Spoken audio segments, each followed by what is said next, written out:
Eating Soup Alone is a podcast hosted by me, Christopher Crumley, and co-hosted by Nicholas Johnson.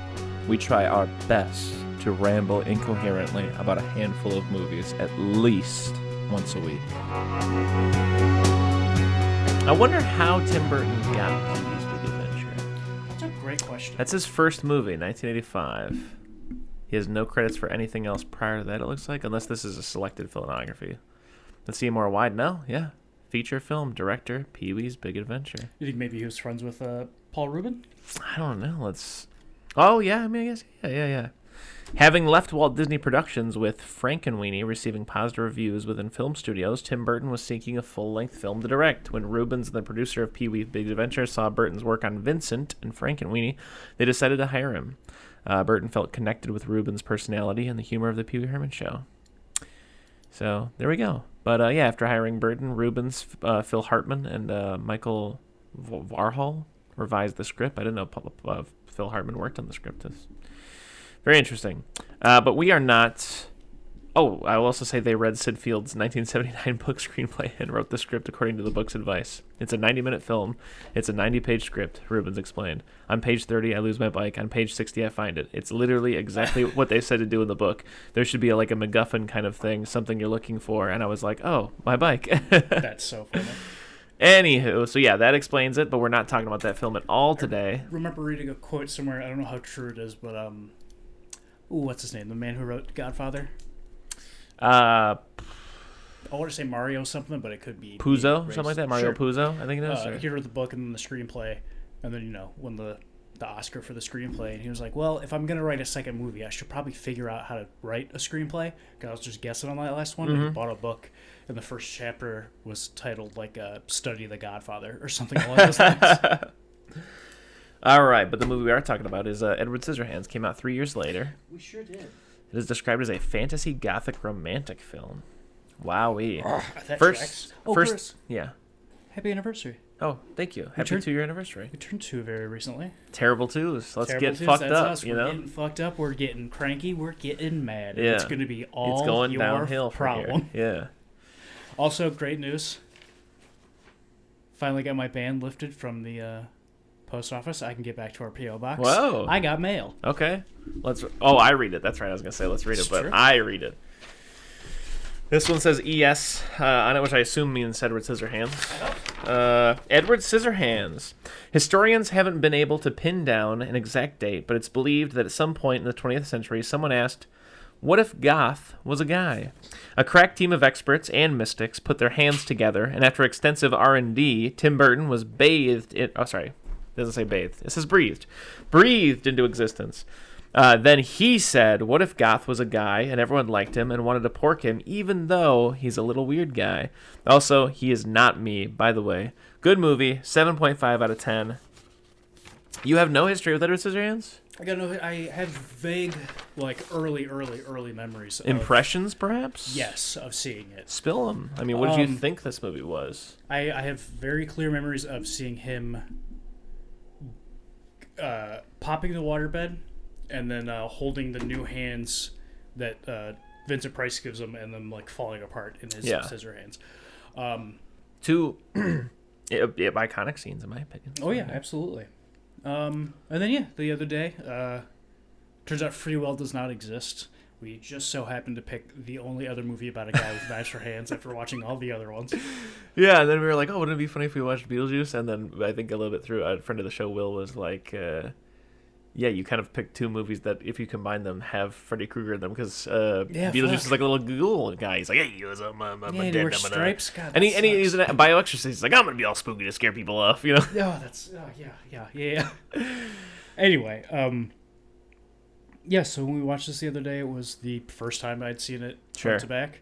It was one of those movies I'd been I guess stubborn about for some reason. Sure. For some reason, I can't pin down probably Tim Burton. Yeah, I would reckon. Just which is something I want to talk about once we finish your impressions.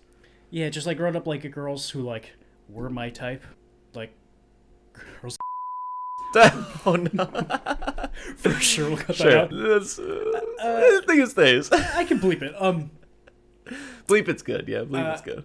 Yeah, just people like really like this, and I was just like, no, I get it. Like I can see Johnny Depp as Edward Scissorhands. Yeah. In front of the pastel houses. I get it. I know what this I movie's saw. about. I've seen Johnny Depp. I've seen Nightmare Before Christmas. I get it. I get know what it. this Tall, lanky, black. Blah blah blah blah blah. We watched it the other day. Chris, I love this movie. This movie was great. I really should have watched it sooner. The first thing I want to say is the Tim Burton thing, which is Will was having none of it, but I was like, I feel like Tim Burton has ruined his reputation to some degree, which is warranted. But then there's another part of it where I'm like, now the man is underrated to a certain degree. Oh yeah, you know what I'm absolutely, saying? Like I feel like everybody knows Edward Scissorhands, but I don't feel like anybody ever talks about it. Like technically in 1990, this thing came out. But I feel like even something like Beetlejuice gets more love. Oh, absolutely. But, I don't know. This just I don't know. This is just such a fun little movie. It's somewhere between like something like Blue Velvet, but also something like Gremlins. Yeah. You get what I'm saying? Yeah, I do. Like it's a weird gothic stepchild of both of those schools of art. You know what I mean? Yeah. Like the just for fun and also the like. Yeah. Artsy. Absolutely. Yeah. Yeah. While watching this, I'm sorry. Do you want to say your history with it? No, go ahead. I'll chime in. I love my favorite thing maybe about Tim Burton is that I was thinking about it when the Avon lady is Avon calling at first walking up to the big castle. Like she walks in, she's like lit up by like the light coming in through the window. Yeah. And the window is kind of a weird shape, and there's like all the weird hedges all the way around. And I love that Tim Burton. It feels like anytime any decision has to be made in a movie, he goes, yes, but also it's a movie. Yeah. So can we make it as much a movie as we possibly can? Yeah. And it works so well. Yeah. And it makes it like I agree with you. I know it's his style to have like the odd angled windows and shit like that, but also that it just smacks of the but it's a movie. Let's make it a movie. Yeah, I feel like my man kind of got a bad case of the like the Wes Anderson I feel like these days he's gone too far into his style where like it just doesn't mean anything. It's just mush. Yeah, absolutely. You know, for sure. I like some of this earlier stuff where it was like even like even the Batman film, like sometimes you see things and you're like, that's just unmistakably Tim Burton. Oh yeah. Like absolutely. this doesn't even look like it belongs, because there are so many things in this movie, but even Beetlejuice or Batman where it's like, yep, you know what I mean? Almost like you can watch something like Blue Velvet and then there'll be like one scene where you're like, that's really David Lynch. Yeah, you know what I'm saying? Like that's like explicitly like almost from his painting or something rather than like his. Absolutely, yeah. But anyways, so my history with it is just, I mean, it was on a lot as a child. It's something that I want to say like my dad used to collect, make a friend of the show. My dad used to collect like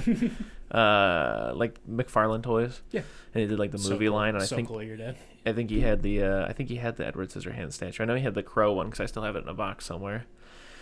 But I'm pretty sure he had the Edward Scissorhands one. But yeah, it was just a movie that was on all the time as a kid. Like this was on all the time. Beetlejuice was on all the time. The Wizard of Oz, The Goonies, The Iron Giant. I mean, these were movies that I loved. James and the Giant Peach, Nightmare Before Christmas. From the top, they do the old lady, Winona Ryder.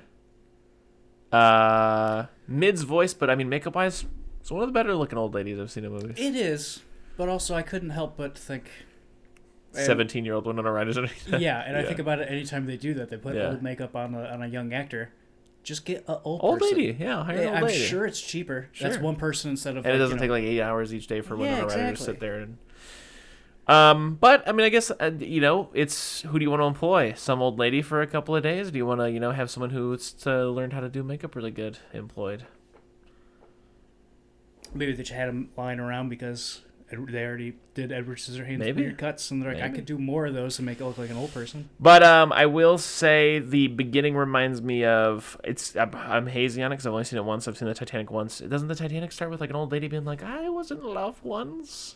Yes. So Titanic kind of does an Edward Scissorhands. It absolutely does. Yes. These two things blend in my head every time it starts. Edward Scissorhands, like for the first 4 minutes, I'm like, oh god, this is gonna be Titanic, and then I'm like, oh no, it's not. It's gonna be Edward Scissorhands. So, okay. I've seen Titanic like in parts, but I think I've seen the whole thing. Okay. And yeah, it starts with Rose, the main character, as an old lady, And they're like, yeah, you were on the Titanic. Yeah, she and was like, you had and this, I fell in love on it too. They're like, we know that there's like a very expensive necklace on Yeah. board. And you had it. Do you know where it is? And she's like, well, let me tell you when I fell in love. And they're like, fuck. And then Titanic happens. And then it cuts back to her. And they're like, so where's the necklace? And she goes, oh, I don't know. I lost it.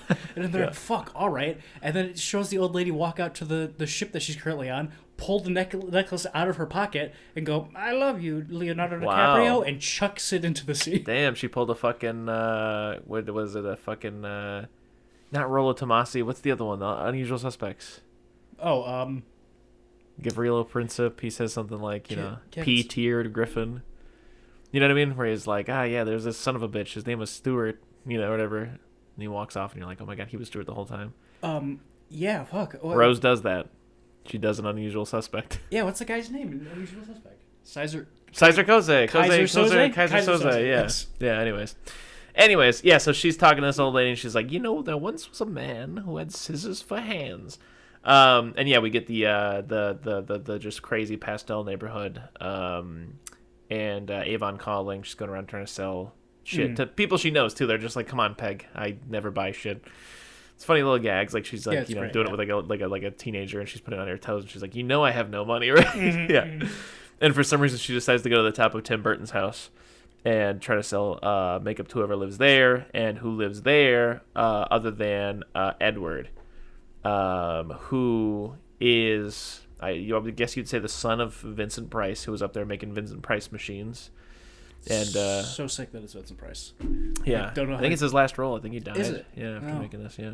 So sick. But he so he makes things different, So like when he's making a man, he's like, why don't we put scissors on there until we put real hands on there, Yeah, I thought when they show him get the idea for Edward, and there's that little robot with the scissors that like cuts things, I was like, does he take this thing off the assembly line and then turn it into Edward Scissorhands? Yeah. And he doesn't, but I thought it'd be cool if he did. And so I just thought, why does he have scissor hands at all?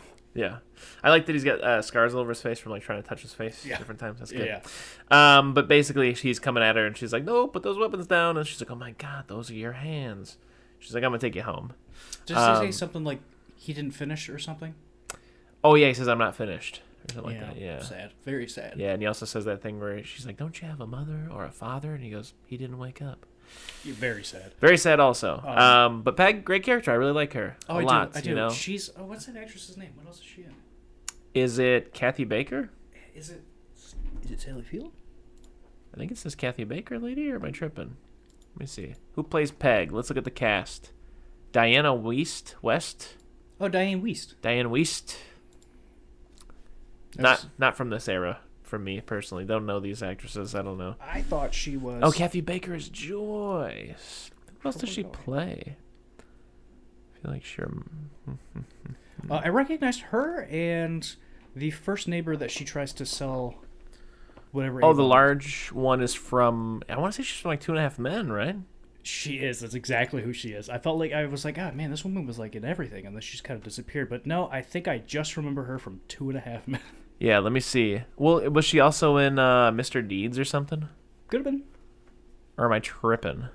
It's not on her immediate filmography. Let me see. I'm looking. She's in something called Teen Angel. Buzz Lightyear of Star Command. Ooh. Oh, when the fuck was Mr. Deeds made? She was in Krampus? No way. Also... I had Mr. Deeds on DVD, and it was one of those DVDs that... I never watched it, but all the time I would be looking for something else and pick up Mr. Deeds and go, why do I have fucking Mr. Deeds on DVD? And then I would throw it. The Ranch. Is she in 2.5 Men? Where is this? Oh, yeah, she's the That's what I thought. housekeeper? Yeah, she like hangs out. Yeah, 2.5 Men, there it is. Until she died. Rest in peace. Oh, did she? Yeah, to Conchata Farrell. It looks like her name is. Yeah, 2020. Complications from cardiac arrest. Oh, that's why I don't see her anything anymore. Rest yeah, in peace, she was 7 years old. Are you kidding me? Wow. That's crazy. That is crazy. Well, rest in peace, Conchata. Yeah, R.I.P. Anyways, yeah, Peg takes him in. Like I said, she rocks. I love this progression of him from like a groundskeeper to hairdresser to dog hair, whatever, from dog to human hair. I love what a big part of the movie him being a barber becomes. Yeah. And on a side note, I will say, I know it sounds corny to say out loud, but I do like that, like, subtle theme of the film, which is that, like, he might be different, but I like that, like, you know, the message there is that, like, yeah, he has scissors for hands, but also, like, that doesn't make him, like, God, kill the guy who's different. Like, it's like, oh, well, we'll just let him do something. Well, yeah, it's like he's got his own talents and strengths. I love it. It's nice. Great because it's the whole movie is Frankenstein, but everyone likes Frankenstein a lot at first. But I like it's such a big part is him being a barber because it's like I just imagine Tim Burton or whoever writing the movie and being like, okay, and then like naturally as things progress, he for sure would have to become a barber, right? Yeah. I will say right here, I like this sentence: the creation of an older inventor, Edward is an ageless humanoid. Huh. So he does. He is, I guess. Yeah, I guess he is. It's just funny. They go home. Their son Kevin is obsessed with him. I like the husband Bill. So funny because he's just always like, you know, just classic like freaks and geeks dad. Just like, you know, like you find a sack of money in the road, Edward, and what do? Do you A, give it to your friends and family? B, take it to the police? You know, he's so like. Slightly checked out, but he's got your back. You That's know what I'm saying? exactly Like, what I was gonna say. He's like he's so a dad in the sense that like he has very very strong opinions and ideas on the way things should be, but also not really there at all the whole time. Yeah, he definitely loves you, but he's like somehow also has one foot out. He's always somewhere else. Yeah, because even like when he's in trouble and stuff like that, it's not like, God damn it, Peg, I can't believe you brought in some strange kid. Now we got to deal with his legal fees. He's like, come on, Ed. You know, this is not how you get money. If you needed money, we need to get you a job. You know, like. Yeah. And then I love little. You're right. Little brother's great. Where is Winona Ryder? She's gone for. Like, she's like weekend camping with her boyfriend and their friends. And so when they pull up in the van at first, they're like, God, can we keep down or whatever? And they're like, we're coming home a day early because it was raining or whatever.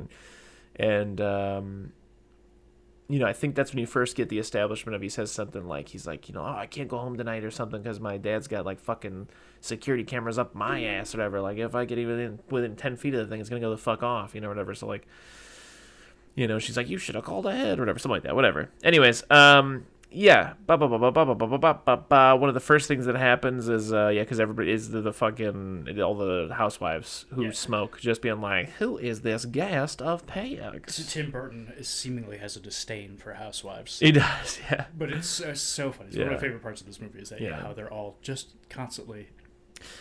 Joyce is the horniest, I will say. And then you have the religious fanatic one, the one who's like, there is Satan in him. That woman's really good. She is. It's the only time I've seen, like, because that's a classic. I think she's also character. in X-Files. She's in an X-Files episode. Really? But yes, The hyper-religious woman is like a character that you see all the time, but this is the first time I've ever seen someone play it kind of drunk. And I thought it was really good. Yeah. It's almost like the drunk priest from Halloween 4 or 5 that Loomis is riding around with. I forgot about that guy. It's good, it's a good guy. But and then there's also one lady you've seen a couple of shots. She's a very mousy looking woman. She almost looks like a Who, and she plays a like some kind of like fucking like a demon devil Satan witch in an episode of the X-Files too. So I mean, it was 1990, you know, and in terms of X-Files eras, I do love the early like 91 to like 93-ish like first couple seasons runs, and like one of the reasons why I love it is because you see a lot of like Twin Peaks, Seinfeld, just like offbeat movies like Edward Scissorhands, like crossover with just like your B characters. There are just so many like working actors from that era that like show up in X-Files and a bunch of other stuff, and it's fun. I was gonna say, what percentage of media made in the 90s do you think has at least one person who was in an episode of X-Files? Yeah, I would say a lot of it, because even like people like before they were really that famous, like Jack Black was in it, you know, and like if they weren't in that, they're 100% they were in Seinfeld. So but those two things, like Luke Wilson was in an episode, you know, like there's also a couple of people who like went on to, and it's the same thing with like Law and Order, you know, like Charlie Day is in an episode of SVU. Everybody's in Law and Order. Yeah, like before It's Always Sunny was even a thing, I think, you know, just crazy. Anyways, Joyce is, like I said, the horny one. Eventually gets into grooming dogs. He immediately falls in love with Winona Ryder. I know he's an ageless humanoid, but there's always been like a little thing where I'm like, is there an age difference here? Oh yeah, because she's a high schooler. You know what I'm saying? Oh, yeah, I get that. No, Yeah. My assumption was that Vincent Price died last week. Yeah. Like just long enough for his hair to get messy. Sure. Yeah. So you're saying, what age is Edward in your brain? Your headcanon. Call it. Just call a number. 2. 2? 2. Oh, okay. Yeah. So it's even weirder that Winona Ryder's attracted to him, you're saying? It could be, yeah. Turntables. Could be, yeah. Okay. Turntables. Well, I do, again, like I feel like everybody's perfectly cast in this because I also like her dick boyfriend. He's like so delightfully Anthony no McCall, way to yeah. like him. he's so great because he's like was famous for literally the exact opposite. Yeah. He became famous for, I think, Breakfast Club, where he plays the geek. Yeah. And then Weird Science, where he plays the geek. And Yeah. here he is the jock, and he does a great job. Yeah, like that one point or whatever where he says something like, she's like, why don't you just swipe the key to his little man cave or whatever? And he's like, because the only thing that he holds on to tighter is his dick. He's so good, yeah. Or, it is a slur or whatever, but when he's like, the only reason why Edward Scissorhands didn't go to jail is because my dad thinks he's the R word. It's very nice. Yeah. Also, when they break into his house, Yeah. Edward Scissorhands with a bomber jacket and a baseball cap. Oh, Yeah. Yeah. fuck Oh, yeah, in off. terms of Such the a design good of him, look. he looks like, I think it's, the character's name is Caesar, I think, from The Cabinet of Dr. Caligari. You can cut out all that typing. But my man looked like, kind of looked like Caesar a little bit. Oh my god. Yeah, because I know that what's Wow. his name, that it's very German expressionist. Tim Burton's a very big fan of silent film and early horror and stuff, and so the whole time I just kept thinking about how much it reminded me of the Caesar character. Yeah, from this. absolutely. Yeah, When we were watching it, I there's something that looks vaguely Tim Burton-ish. Just again, very much so. he is a very big fan of the German expressionism stuff. I'm not proud of this, but when we were watching it, I was thinking about Edward Scissorhands up in there and how he has Tim Burton's hair, Yeah, and then he's just like covered in black leather and buckles and stuff like that because he's goth and like Yeah. But also like Tim Burton obviously loves like what I was thinking is like obviously old Universal monster movies because he's basically a Frankenstein, and I'm like I guess I guess you can track goth kids back to those movies and just kind of things that are oh damn, goth is short for gothic, isn't it? And I was like, there's no way I didn't know that. That's very funny. That's very funny. But in manner of things happen. I mean, you get the waterbed gag. Yep. It's funny where he pops the water gag. You also get God damn, we were talking about waterbeds a lot with Nightmare on Elm Street too. we were, yeah. Bill feeds him a drink at one point, so you get the gag with him having alcohol for the first time. One of the biggest things that happens is he tries to get a loan for to open like a little like salon or whatever. Oh, Goes to the yeah, bank. Yeah. And they're like, well, you have no credit history. In fact, you have no money, and also you have no social security card. So get a social security card, establish some credit, come on back in here. Which is funny because even Peg is like, you're so talented, there's no way they're gonna turn you down, which leads right into the thing where Anthony Michael Hall and Winona Ryder are like, we're gonna have this guy pick into my dad's whatever the shit, and he does pick into the whatever the shit, and he gets caught, and they think it's because he wants money, yada yada yada. Yeah, also you get the great scene with Winona Ryder where she's like, I'm sorry, we set you up, kind of a thing. He's like, I knew it was Bill's, or like Anthony Michael Hall's dad's house. She's like, what? You did? He's like, yeah. She's like, then why'd you do it? He's like, because he asked me. And I went, what is the Boo. moment? You didn't like it? I mean, I like it when I think about him as a 2-year-old guy who was made in a castle, and he's just now falling in love with this girl. But also, I can't help but look at it and be like, for sure, Tim Burton was like simping for some girl, or did some shit like this. Helena, what do you think of this draft? Yeah, exactly. But yeah. So, what is the moment where she falls in love with him? Because there is that moment. It's hard to pin down. I don't know. Can't remember when he because makes the ice sculpture for her. No, because there's that point where he's on TV and he shocks himself, and she's like, "You're being rude," or whatever, by laughing at him. And it was just before that something happened that like she realized, "Oh wow, what's up with this guy?" Oh yeah, I don't know. Yeah, I can't remember offhand, but See if I can figure it out. Yeah, I mean, let's see. Offers to blah blah blah blah blah. Jealous of Kim's attraction. Jim suggests. Okay, so repays one of the neighbors. Joyce offers to. The bank denies. Yeah, I don't really see it. If I'm being honest, I totally forgot about all the stuff about him going on TV. Yeah, because he's become kind of famous for his, doings, and I like that the run-ins he has with the police officer. Even in the end, the police officer is like, "Stay out of trouble, kid," and stuff, and like he chases him back to the, castle at the end, and he fires his gun, and he's like, "Everybody go home now," because he's like more than willing to just let Edward go back to his castle rather than like take him in or anything like that. And I do like, I could be wrong, but I feel like I get the feeling, like especially like with the TV show, that all of this movie is happening inside of and only important to this neighborhood. Like, Yeah. this neighborhood has its own TV studio, Yeah. and they're the only people watching this. Yeah, I also love while they're on the TV show, the thing where he's like, I would like to, there's a guy who's like, everybody keeps saying it to him. They're like, hey, I got a doctor who could probably help you with them hands, and he's like, I'd like that very much. And then another lady's like, but then wouldn't you be just like everybody else? And he says something to the effect of like, yeah, that's exactly what I'm after, lady, or whatever. And also she's like, but then you're like, you wouldn't be special. And Peg's like, Edward will always be special. Love Peg. Yeah. That is a good running gag, though. I do love quite a bit. It's just a bunch of every suburban person going, I got a doctor who can. I also love the old guy who's like, I was a nom or whatever, took a little shrapnel to the ass or whatever. They call me handicapped or whatever. Don't let anyone tell you handicapped. You're fine. You're just fine. There's nothing wrong with you. I love that too. But then later on, he's like, they catch that cripple.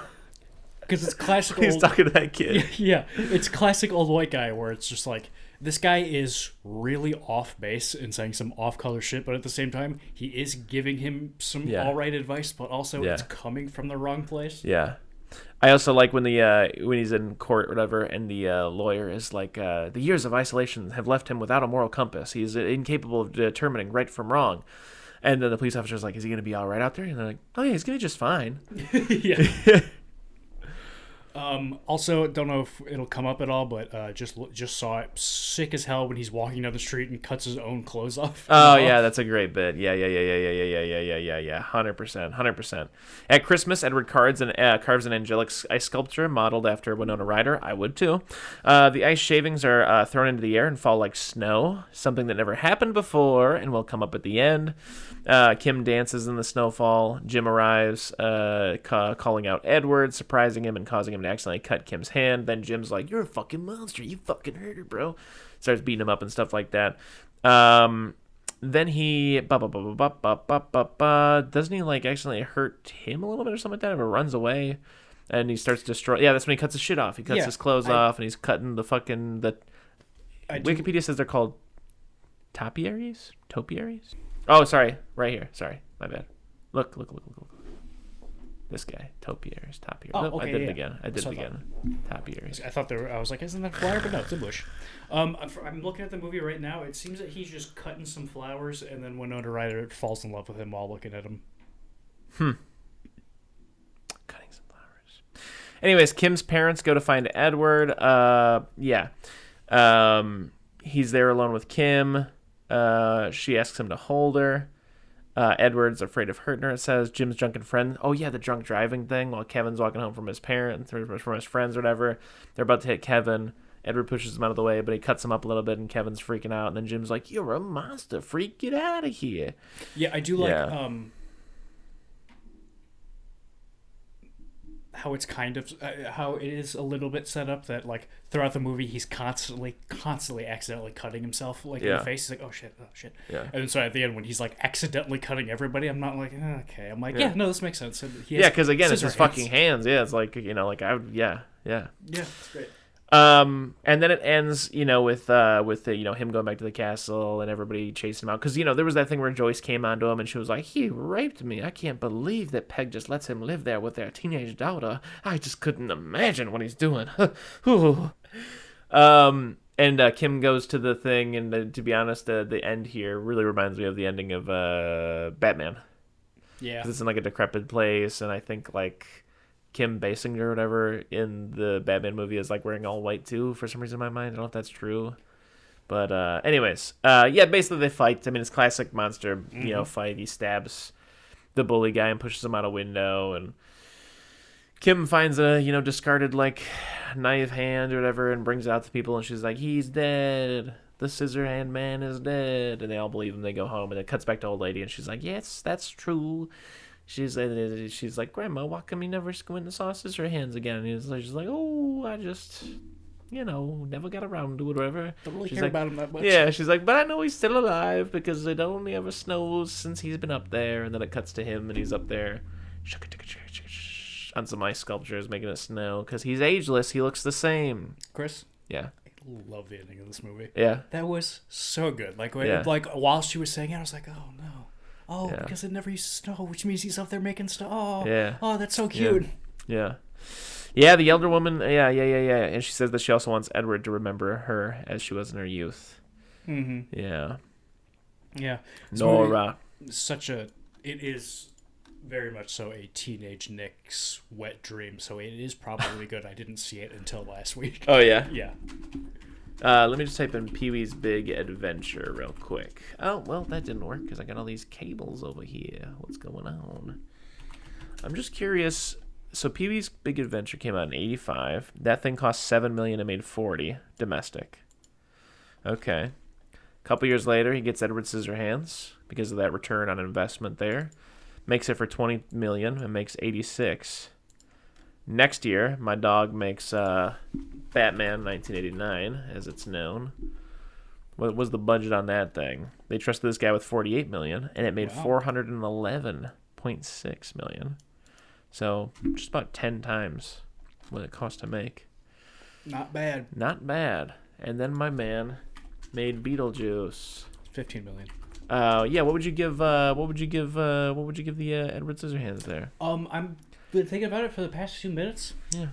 Chris, I can't tell you something I don't like about this movie. I would Yeah. probably, You want to do best scene, worst scene after? Yeah, I would give this movie an A+ for sure. A+? Yeah. Yeah. I was thinking about giving it an A. Let me write that down. Give me that pen you got there, Chief. So yeah. All right. What do we got? Oh, that's right. Yeah. I actually got the timeline mixed up. It was Beetlejuice he made just before Batman Return or Batman whatever. He made that for $15 million. It made $75 whatever. Michael. Then after Batman, he made Edward Scissorhands. So apologies for mixing up those facts.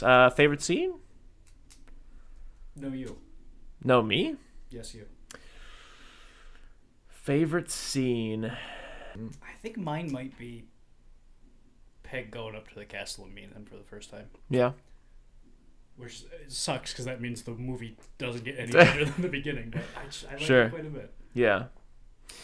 Yeah, I'd probably have to. Yeah, agree. I don't know if I can.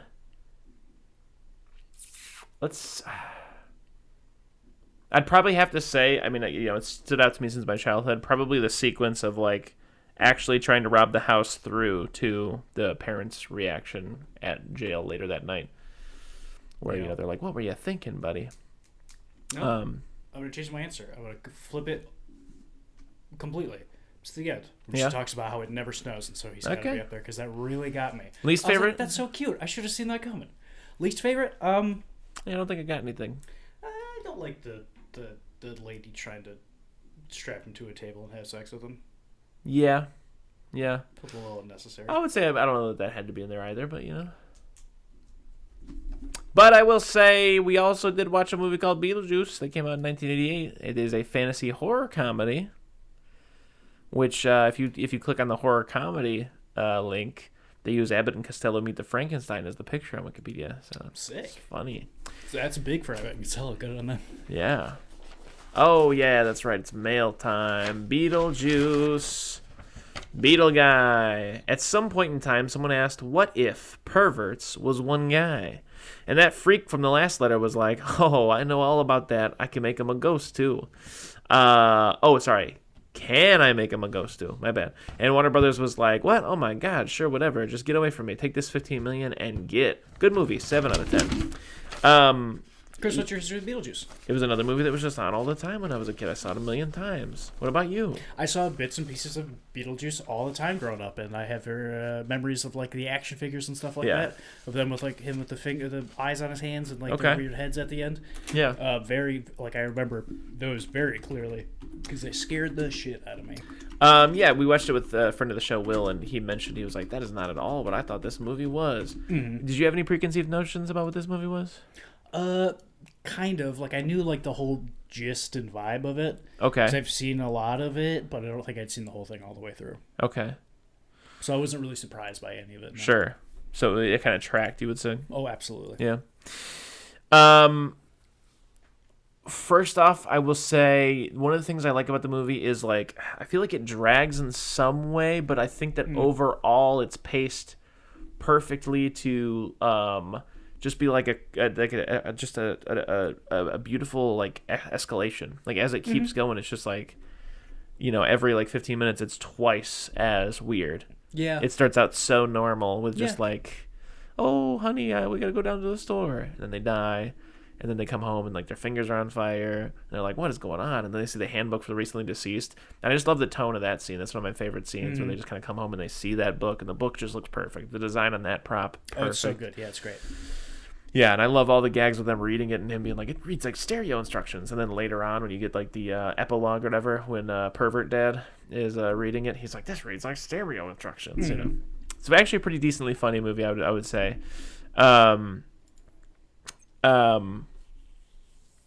Yeah, so I feel like I'm just kind of off on a tear. Are there any opening statements about Beetlejuice you want to make, or like anything? But that's my big thing is that I do actually like how it just continues to like double itself. My biggest surprise in this movie was I knew beforehand that Beetlejuice is used pretty sparingly in this movie. Yeah, there is almost no Beetlejuice in this movie. Yeah. Yeah, he's used very much so like Jason Voorhees or something. Yeah. He also just a new level of appreciation for Michael Keaton. I've always really liked Michael Keaton. Yeah. But I feel like he's, for better or worse, he is Michael Keaton in pretty much everything. Yeah. And there's a lot of range to being just Michael Keaton. Yeah. But this is so far out of anything else I've seen him do. It's great. I loved it. I also love the cover of the DVD. But oh, yeah, it's good.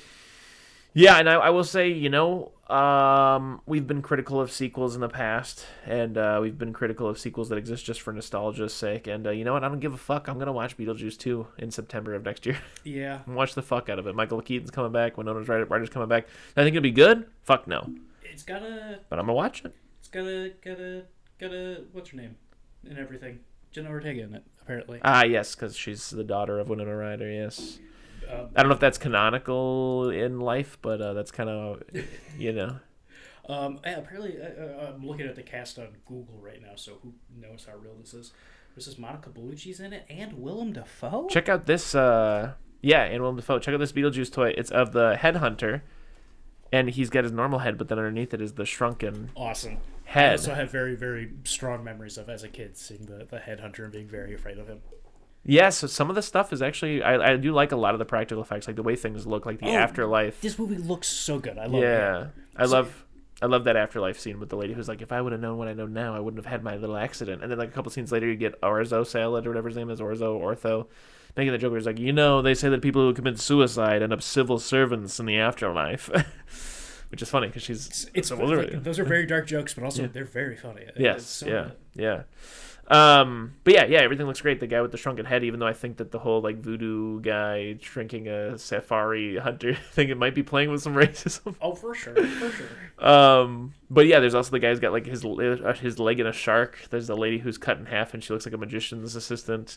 There's the dead football team who are like, Coach. She's like, for God's sake, I'm not your coach. Isn't it obvious you didn't? She's my favorite character. Juno, yeah, she's so good. Juno is my favorite. She slit her throat, character. and when she smokes, the smoke comes out of her slit throat. So good. She reminds me of my grandmother. Yeah. Rest in peace. But, oh my God. Yeah. But yeah, to take it back to the top a bit, because I think there's so much to go over here. I really like Beetlejuice a lot. I think it's a great film. I do like Alec Baldwin and Gina Davis. It's something Will even called me about the other day.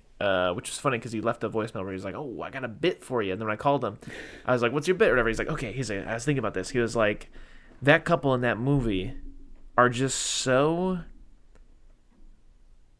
absolutely on the same page about everything. Like, they're just like, oh, I'm dead now. And then they just kind of handle it. And he was like, and that's what I want out of a relationship.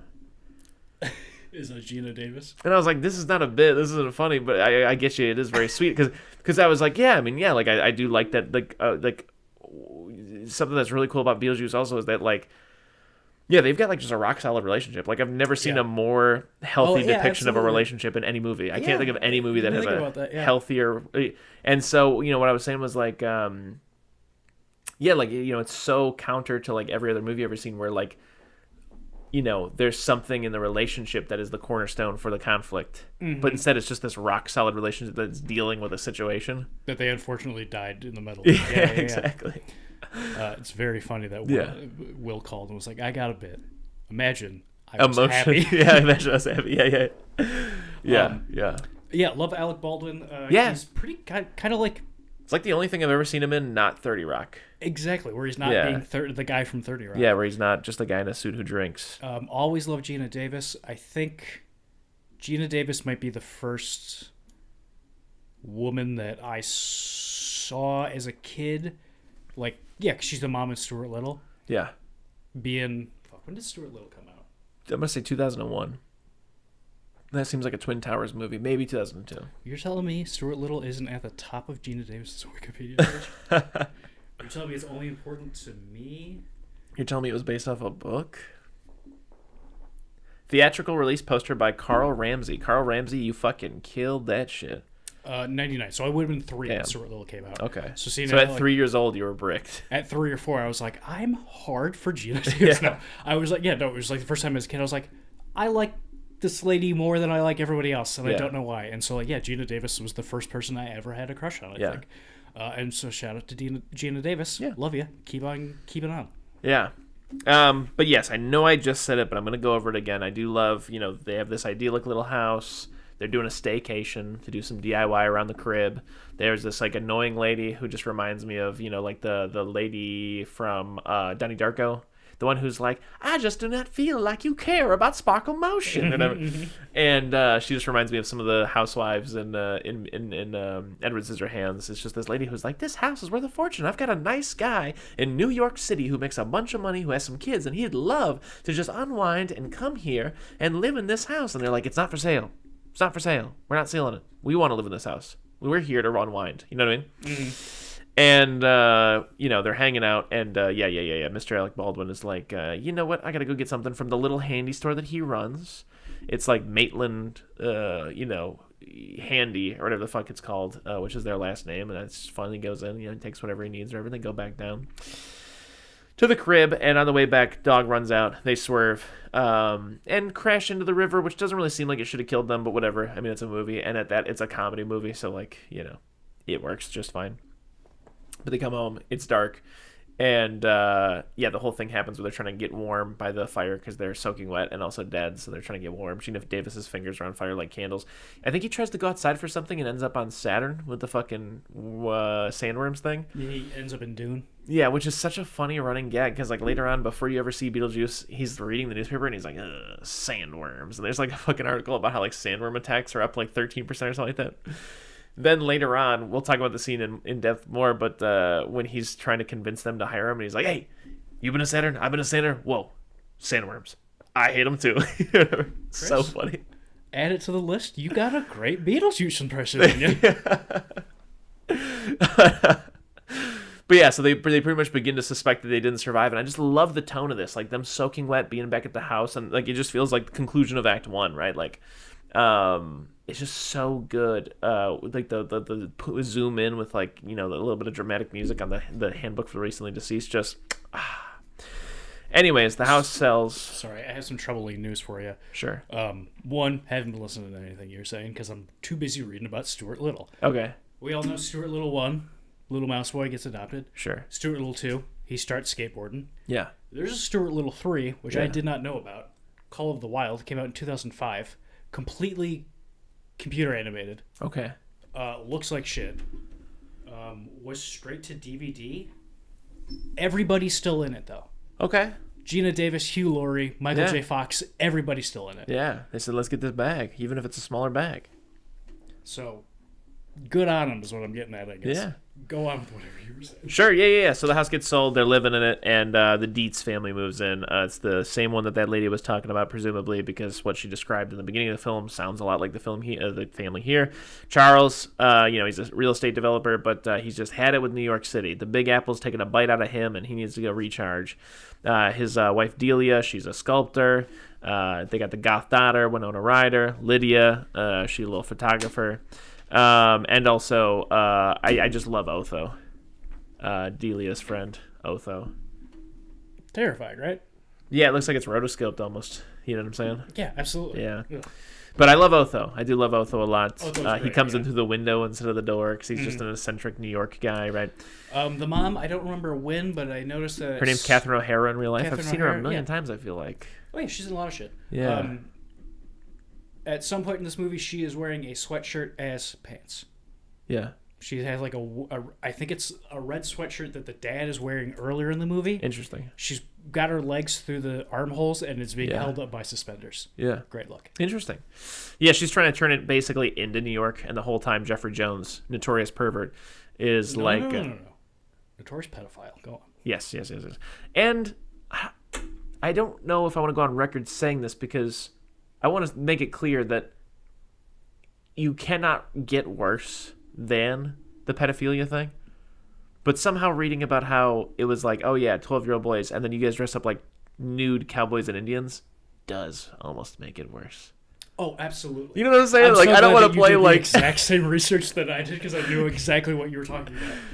because it's like that's so extra weird, you know? Yeah.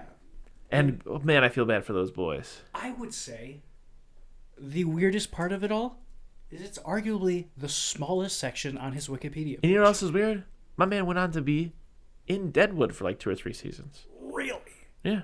I know He plays the editor of the paper from like 2004 to 2006 or 7 or whatever.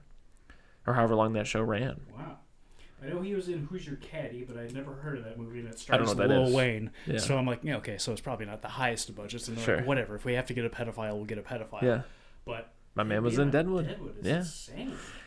So anyways, he just keeps trying to tell his wife, like, hey, this one room that's wood paneled and has like ducks in it and shit like that, leave this alone. Because the reason why I moved out here, but I do like that, like, even though they do kind of like, they are like a little aggressive with each other, I do also think this couple loves each other and totally understands each other, and they're perfect for each other. Even though even though it might not be as like loving and perfect as the other one, I think that it's perfect in a different way. Anyways. Ferris Bueller, pedophile, is also in Stuart Little. Go on. Oh. But you know what I'm saying? I buy these two together, and I don't think that there's like any fear of divorce in the future, and I think they do have each other back. Like even like when he's giving his presentation and she's like clapping and stuff, she's the one clapping. I do think they genuinely love each other. But anyways, so yeah, good on Tim Burton for just like healthy depictions of relationships in most of his He's films. like, I'm goth, I got some issues, but my mom and but dad I think love love each other. works. Anyways, they consult the handbook, the Maitlands, or however the fuck you say their name or whatever. But I think to this point, has there been anything else with Beetlejuice, or was it just that little scene where he's looking at the newspaper? I can't remember. But anyways, they end up in the waiting room for the afterlife or whatever, and another gag is that guy who was run over or whatever, and he says something about like, hey, how do I look? There's no mirrors on this side or whatever. And they're like, oh, you just look great. He's like, really? I'm feeling a little flat. That's great. Whatever. I love that. Yeah, he's running along that track that seems to be there for Just him. Just him. Yeah. But you do see later a guy hanging from a noose on another one of those tracks. Yeah. I was thinking, like, I like how everybody looks exactly how they did when they died, but also, the noose could probably still walk around. Yeah. Yeah, I like some of the vague rules that don't necessarily have any explanation about the afterlife. For example, like caseworker Juno tells them that they have to stay in the house for 125 years before they can move on, basically. Mm-hmm. So basically, I guess because of their dire fate, like because of the fact that they died like unexpectedly, I guess. Yeah, and if they want the Dietzes out of the house, then it's like a classic, like, you got to scare them away, which reminds me of one of my favorite books growing up. I think it was called, like, 10 Timid Ghosts or something like that. Oh, yeah. Yeah. Yeah, I think I know what you're talking about. Yeah, it's about, like, 10 ghosts that live in a house, and then a witch scares them out of the house by, like, making them think it's, like, haunted or something like that, but then they learn that the witch is the one that did it, and they're like, wait, we're ghosts. We can go scare her out. So they scare her out of the house and get their house back. Anyways, that whole ordeal with the waiting room took them, like, 3 months. There's that German expressionism hallway where, like, there's the janitor or whatever, and they open that one door, and it's, like, people being spooky, and he's like, that's the lost souls room. That's for people who, ghosts that die. That's where they go. Whatever. They come back, 3 months has passed, and the interior designer Otho has transformed the house into, just crazy, late 80s, postmodern black and white checker crazy stuff. And they try to scare him away. They're invisible to the parents, but the little girl can see them or whatever. But they just try like classic like moaning and sheet ghost stuff. Mm-hmm. I do like the gag where she's like, "Oh my god, you perverts, keep it down. I'm a child, you know," because she thinks they're just fucking or whatever. And you know, oh, yeah, shout out to Winona Ryder. I feel like we haven't mentioned it that much. Winona Ryder's great in everything. Oh yeah. Or Charles in his little room when he hears or sees the sheet ghost, he's like, "God damn, Lydia, your mom's gonna be so mad when she sees you cut the holes into those sheets. Please go to bed. I'm trying to relax in here." But he's not like mean, you know. He's just like, "Okay, come on, with the sheet, I get it. Get out of here." But it's like again, like I said with the last one, it's a classic dad move where he's not mad. He's like, oh, "Your mom's gonna be so mad about this, and I'm mad that I'm gonna have to listen to your mom be mad." Yeah, exactly. Yeah. And Catherine O'Hara wakes up and she's like trying to turn off the TV because she thinks the ghost of the TV. And there's the joke that Winona Ryder says where she's like, "Oh, you guys are ghosts." She's like, "Yeah, we were trying to scare your mom." And she's like, "Yeah, she's in Valium heaven right now. There's no way you're waking that bitch up." Whatever she says, it's something to that effect. Yeah. And so she eventually, even though Juno told them do not contact Beetlejuice, they do get a hold of Beetlejuice. Beetlejuice has been like living in the little model that he built or whatever. And love this scene or whatever. Yeah, he just shows up. Quote from you. Oh yeah, my favorite ghoul, my favorite fucking freak. Yeah, dude, because he is. That's the other thing is he's also a pervert. He is sexually harassing and assaulting Gina Davis the whole time, and his plan is to like somehow try to like trickster his way into being married to Winona Ryder. So like an explicit character trait of him is that he's a sex pest, which I know I just spent a lot of movies saying that doing sex crimes doesn't make you scary or whatever, and so like it can get a little hazy that I'm about to say that I don't mind him being a sex pest. Beetlejuice isn't scary, and it's not an admirable quality, but he is the villain and he's a bad guy and he's just a devious little ghoul, and I don't think it necessarily adds anything, but it is. It just is. I mean, he's a bad guy. He's like, it's not a... For sure, in 1988, when this movie came out, him being a big-time pervert was probably pretty funny. Yeah. And now it just is. Yeah. It just exists. Where, like you said, it's like, okay, well, no one in a million years would think Beetlejuice is somebody to emulate. Yeah. And so it does... It's just like another... It colors who he is throughout the whole movie. There's so many questions about who he is. I like that none of them are answered. Because like Juno talks about how he used to be her like assistant, like understudy, but now he's a freelance bioexorcist, right? And because he shows up and he's like, "Hey, how you doing?" or whatever, that kind of thing. And there's that one point where Adam's like, "Do you have any qualifications?" And he's like, "Well." What does he say? He says, well, I attended Juilliard and I went to the Harvard Business School and I lived through the Black Plague and I had a pretty good time during it. I've seen The Exorcist 167 times and it keeps getting funnier every time I see it. Not to mention you're talking to a dead guy. So But he lived through the Black Plague. Like, how long has he been dead? What kind of ghoul is this guy? He doesn't really look like... He doesn't look like he was human, really, at any point. Or maybe. Like, why is he all white and green? What was he in the... before life? Like, what was he to make him what he is now? In terms of, like, his appearance? Because everybody looks pretty much like they did when they died. He looks like he is... He looks like the Joker. Decomposing, but he also looks like... a ghoul. He's... Billy Joe Armstrong. Billy Joe Armstrong, but he also looks like he's moldy. Yeah. Which people don't get moldy, I don't think. Yeah. And I think that's a nice touch. But yeah, that's a great point. What is this little freak's fucking deal? What is his deal? Yeah, where is this guy from? But anyways, I just love like when he's trying to like convince them to like go with him, he's like, "Hey, look, we shop at the same store," or whatever. And he's like wearing the same clothes or whatever. Yeah, like we were saying in Nightmare on Elm Street, nothing funnier than the Looney Tunes to me. That's all he is. It's so good. Yeah, he's Looney Tunes. I thought for sure. I missed the scene. And I thought this movie was fine, and then you went back to play it again. Oh yeah, me and Will had to get another taste because Will about fell out when this happened. Oh my god! When he goes, they leave and he's like, "Hey, where do you guys go? Huh?" And he like kicks the tree a little bit. He's like, and it falls over because he doesn't expect it. Like it falls over, and he looks and he goes, "Nice fucking model!" And he honks his dick. Yeah, he yanks on his crotch and it honks twice. My favorite thing is that he kicked the tree out of frustration, not expecting to kick it over. Like his goal was not to kick it over, and then he gets surprised by the fact that it fell over, and that's when he's like, "Oh, nice fucking model." Oh yeah, and I love So funny. them being in the model looks Yeah. so good. Oh, it does. Yeah, like digging up where Beetlejuice grass. lives, the Yeah, like they're grass, digging the up the cardboard cardboard. and shit. Yeah, It's great. I love it. it's Yeah. perfect. Yeah, absolutely.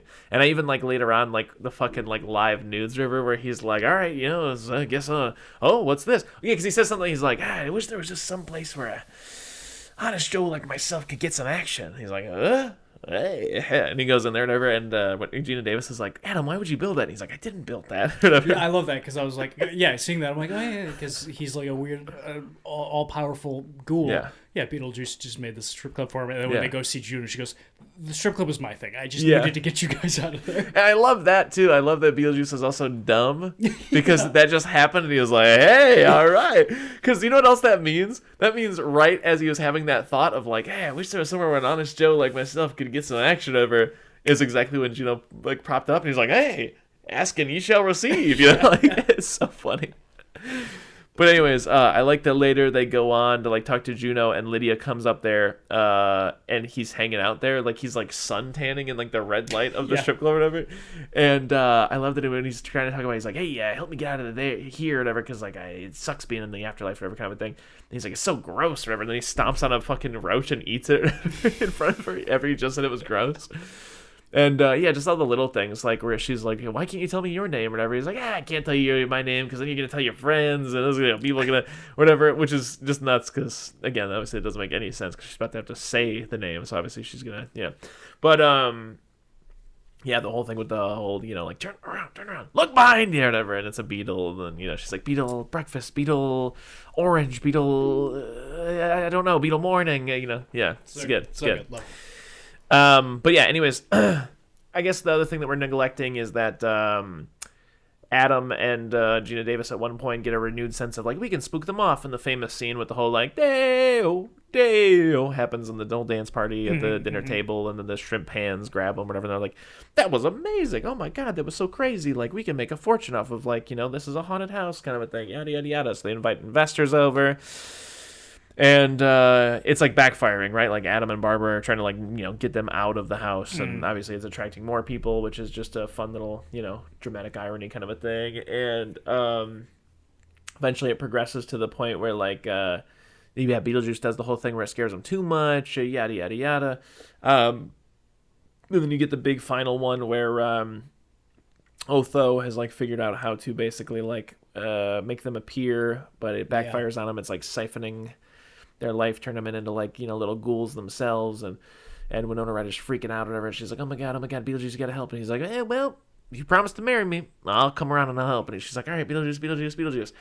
And so he helps. Can't remember exactly what he does. He does. Oh yeah, that's right. He goes like, attention, Walmart shoppers, and he does one of my favorite bits, which is that he turns his arms into giant sledgehammers, and then behind the two real estate development people is like the whole like how strong are you kind of like bells, and then he slams the bottom of them, and they shoot out of the house. Yeah, great bit. Like, doesn't he turn into a carousel at one point? So yes. Good. Yeah. Love it. And so he saves Adam and Barbara, whatever. But he's also trying to like hurry along through this like quick like Mary Lydia thing. There's like a preacher there who looks like a fucking little green alien. That guy. Forgot about him. Love him. Yeah, and the whole time Adam and Barbara are trying to say Beetlejuice or whatever like 3 times to get him to go away. And he keeps like ripping their jaw off or like throwing a fucking patch of metal over their mouth, etc., etc. And eventually they do go Beetlejuice, and he's out of there, or whatever. But so funny, even to the end, so funny. Like he's like, oh god, where's the ring? And he finds the ring that's on a dead lady's finger. He's like, I promise you, nothing to me, baby. So funny. And then he ends up in the waiting room at the end, or whatever, and he's like feeling that one lady's legs or whatever. He's like talking to the headhunter guy, and I love that scene, swapping out the numbers, because that's a tag right on the end of the movie. Yeah, and it definitely feels like the movie was done, and everyone's just like, let's we just need get a little bit more more Beetlejuice. Yeah, a little more of that guy. Line I love that I wrote down that feels like it kind of just comes and goes. When they go to see Juno for I think the last time. Yeah, it's like, I don't know, around the time where they fuck up their faces or whatever. Yeah. They're like, oh, fuck, there's nothing we can do. Oh, what are we going to do? Yada, yada, this and that. They won't let us do this. They won't let us do that. And Gina Davis goes, I don't know. Can we rebel or something? Yeah. Yeah. So yeah, apparently, there were plenty of rewrites on this thing. I haven't read this whole situation, but you know what? Not gonna do it here, obviously. There's stuff about like the script specifying R&B tunes instead of Harry Belafonte. Like When a Man Loves a Woman. I will say right here, Burton. I've heard this before. Tim Burton's original choice for Beetlejuice was Sammy Davis Jr. Really? Yes. Huh. Yeah. And one of the things I'm looking for is right here. Beetlejuice won the Academy Award for Best Makeup. So, it was also nominated for Best Visual Effects at the British Academy of Film and Television Awards. Won Best Horror Film, Best Makeup at the 1988 Saturn Award. Blah, blah, blah, blah, blah. But yeah, mainly the big thing I want to say was that it won that Academy Award for Best Makeup. Another thing I want to say about not it specifically, but the proposed sequel of Beetlejuice Goes Hawaiian or whatever. We were talking about that the other night, which is just that Tim Burton and the other guys responsible for like this thing or whatever, Michael Keaton, and a lot of people want to come back for for Beetlejuice being in Hawaii, some kind of ancient like volcanic island demon needs defeating, and Beetlejuice has like a redemption arc where he defeats the spirit by winning a surf contest. And I love that it just didn't happen because everybody loved it. Everybody was on board for the sequel, and it just didn't happen because Michael Keaton and Tim Burton got distracted with Batman Returns. Yeah. They just got too busy. But otherwise, Beetlejuice Goes Hawaiian was a go. But yeah, to wrap it up, I love top to bottom everything about this movie. I feel like everybody's casted perfectly. Every character is fun for some reason. Paced perfectly. It's one of those movies that like I'm not saying it's as good as this because again I hold it in a different regard, but it's pretty close to that like Back to the Future thing where I'm just like, yeah, this is a will of the machine, like top to bottom, like there's not really anything you can pull out of this or anything like that. This is just one of those movies where it's like, that's how you make a fucking movie, baby. That's a movie, baby. Yeah. So yeah, I mean, I feel like I gotta give it a solid fucking. I almost want to give it an A+, Give it that A+ then. Yeah, I'm gonna give it an A+ then. I'm gonna give it an A+. I like Beetlejuice. Favorite scene, if you were asking, I'd probably have to say it's gotta be, it's a tough one. Obvious answer is anything with Beetlejuice in it. But if I had to pick one, I guess it's just the first time that he's trying to sales pitch them. Yeah. The clothes and the kicking over the tree and all that kind of stuff. Again, honorable mentions to, the fucking strip club or like trying to schmooze Lydia. But yeah. Least favorite scene. I don't really think I've got one for this one either. I don't think there's anything in here where I'm like, God, why is that one in there? Just a good time. Your closing thoughts? Your grade? Do they ever talk about having kids? No, in the beginning, what they do is she says something like the lady who's trying to sell a house. She's like, I mean, this really is a house for a family. Someone, and she's like, oh, and she's a little embarrassed that she brought it up, and Gina Davis looks a little sad, and then later on, I think Adam says something like, we could try again or something like that. And it sounds like perhaps they've had not success, and maybe there's some infertility, perhaps. And so it really is a story about also kind of like adoptive parents in a sense and chosen bonds because they really take to Lydia, right? And they almost act as like a surrogate parent. Yeah, because it fills that need, Because I missed all of that. Yeah. For being perfectly honest, when we watched this and every other time I think I've seen it, kind of one foot in, one foot out. Yeah. I was a little distracted by something else. I was on my computer doing some work. So I'm going to give this movie a solid B. Yeah. But with the caveat that I should definitely watch it again with more attention. Yeah. But it's because I thought at the end where they're just her parents now, I'm like, well, it kind of feels out of nowhere. It's absolutely not, apparently. Yeah, no, that's the other thing is the movie does have like a little bit of heart here and there, Yeah, absolutely. Yeah. I would say favorite scene, probably from the point where he is dressed like Alec Baldwin to the point where he honks his crotch. Because it's just, hey, look, we shopped at the same store. It's such a great joke. Or it's the end when he's, a carousel and just getting wacky. Wow, dude. What? Wow. They have 94 episodes of the Beetlejuice cartoon? Oh, yeah. We also watched an episode of the Beetlejuice cartoon. Yeah. I just want to read about this real quick because I was watching it, and it's loosely based on the film. It was developed by the film's director Tim Burton, and he also served as a producer. The animated series focuses on the life of goth girl Lydia Dietz and her undead friend Beetlejuice as they explore the Netherworld, a ghoulish, wacky, monstrous, super naturalistic realm inhabited by monsters, ghosts, ghouls, goblins, and zombies. So interesting. So interesting. I don't want to nitpick it, but it is just odd. Like Lydia and Beetlejuice being friends. I guess, you can come back from that. But watching that one episode, the only thing is I just feel like... I just really felt the absence of Alec Baldwin and Gina Davis and the parents. It'd be fun if there was a B plot that involved the parents or whatever. Yeah. And then the A plot was Lydia and Beetlejuice getting up this wacky stuff. Because I'm fine with it being kidified and whatever. Yeah. But I guess it's an 80s thing, or was an 80s thing. Wasn't there a Rainbow cartoon? There I don't know. Sure was a RoboCop cartoon. Yeah. All these Yeah, there was a Toxic Avenger cartoon, which is crazy because it was made by Troma, one of the filthiest, most disgusting, slur-laden, fucking nudity-laden, violence-laden, just gross production companies of all time. Yeah, there's a Rainbow cartoon. Yeah.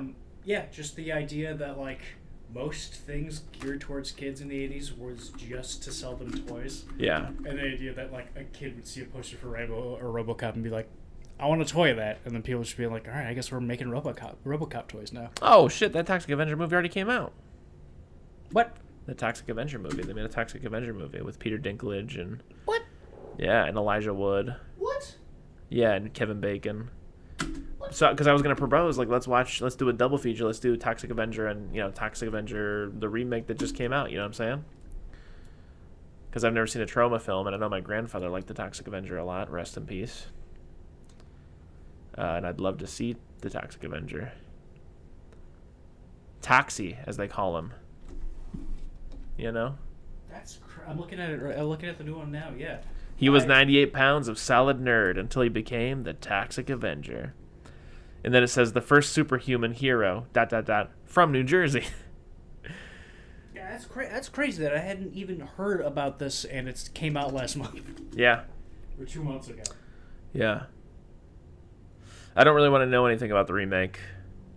I want to know who plays the guy. I think it's Peter Dinklage. Is it? Could be tripping. But don't look too much into it. We'll do a double feature soon. Okay. I mean, we should announce it because that's kind of what we do with the show. But sure. Our next episode will be kind of a Thanksgiving-ish one. I believe we're going to do My Choice Rudy, Your Choice Prisoners. Yes. I'm excited for that. I was going to change it on you, but I changed my mind again. Yeah, let's lock it in. I would like to watch Prisoners. I'd also like to watch Zodiac. That's what I was going to say. Prisoners is like Zodiac Light. Yeah, because it's diet. It's they're diet both Zodiac.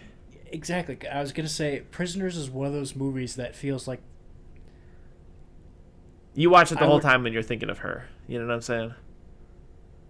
Like a person. I'm making it. I'm using I'm using the metaphor of thinking of her. You know what I'm saying? You're thinking of Zodiac. Is what I'm saying. Oh, you're watching it the whole time. You're with her. You're thinking of her. You know what I'm saying? No, that's very funny. Yeah. What I was gonna say is it's one of those movies that it's Wednesday at 12:30 midnight. Yeah. And I can't sleep, and I'm like, I'm going to throw something on. And then I just watch all of Prisoners for 3 hours. I'm like, oh, fuck. But the whole time, again, you'd rather be watching Zodiac.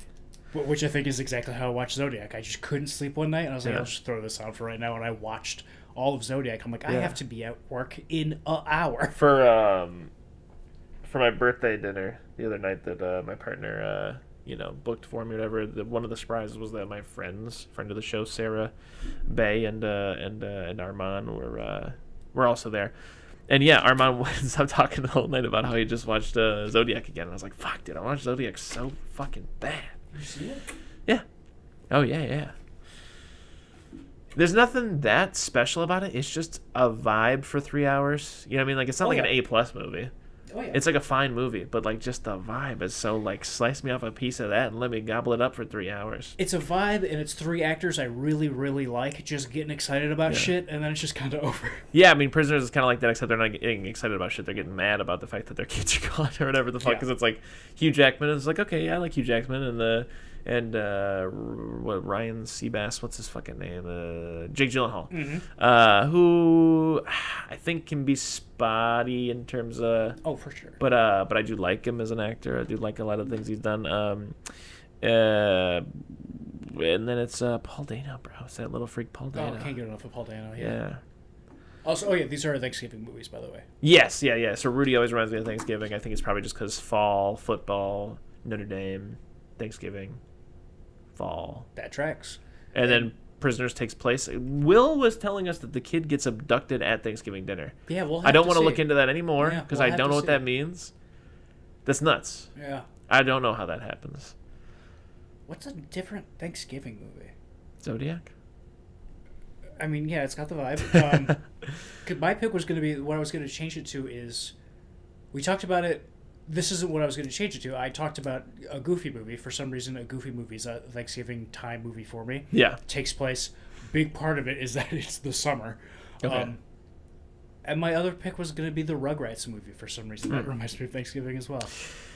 I'm sure my if friend of the show, my dad, listens to this episode, he'll remind me. But there was some movie he was telling me I have to watch. It's like about, it's like a kind of indie-ish movie that kind of came out in the 90s or the 2000s or something like that. It's something about coming home for Thanksgiving, and it is. I've seen it also mentioned online as being like a pretty solid, just whatever. So there is one kind of cool, quote unquote, I guess, Thanksgiving movie out there that's a little under the radar. It's not something like Four Christmases, for example. You know what I'm saying? Or You've Got Mail. But until that happens, I mean, I don't got the answer for you either. I really have Rudy in my head. That's and then, like we said when we did the Wizard of Oz one, that one always reminds me of kind of Thanksgiving-y time. Same thing with Willy Wonka. Yep. Neither of those are explicitly Thanksgiving. Excuse me. Explicitly Thanksgiving movies, but they feel Thanksgiving-ish to me. Probably because I associate them with my grandmother, and Grandma always makes Thanksgiving, doesn't they? That's what they do. Yeah, Grandmas do. It feels... There's no way we didn't talk about this when we did that episode, but I think what it is Thanksgiving's a holiday, just like Christmas, where the whole family gets together, but at the end of it, the kids don't have a bunch of gifts to keep them quiet, so when you're at Grandma's house, they just throw on a kids movie, and because Grandma is old, it's Willy Wonka and the Wizard of Oz. I think as far as I'm concerned, though, that might be that, Mattress Man. You have more? I was thinking maybe because it's our second year, I could try a outro catchphrase. Okay, yeah, go ahead. You've got it from now on. That's over. No. I don't have one yet. Okay, you want to think it up? Yeah. Hey, keep. Hey is a greeting. Keep on. Hey, keep on. Wrong track, new track. Keep. Hey man, keep off the grass. Keep off the grass? Keep off the grass. Okay. Is that you're using it this time, or do you want to say it one more time to get it nice and clean? Hey everybody, keep off the grass. Because that hey everybody is a greeting. Hey, keep off the grass. And remember, maybe. And remember. Keep off the grass. Perfect. I'll figure it out. That was perfect.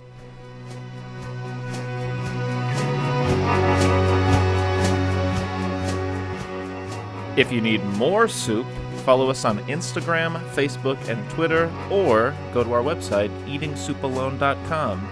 And until next time,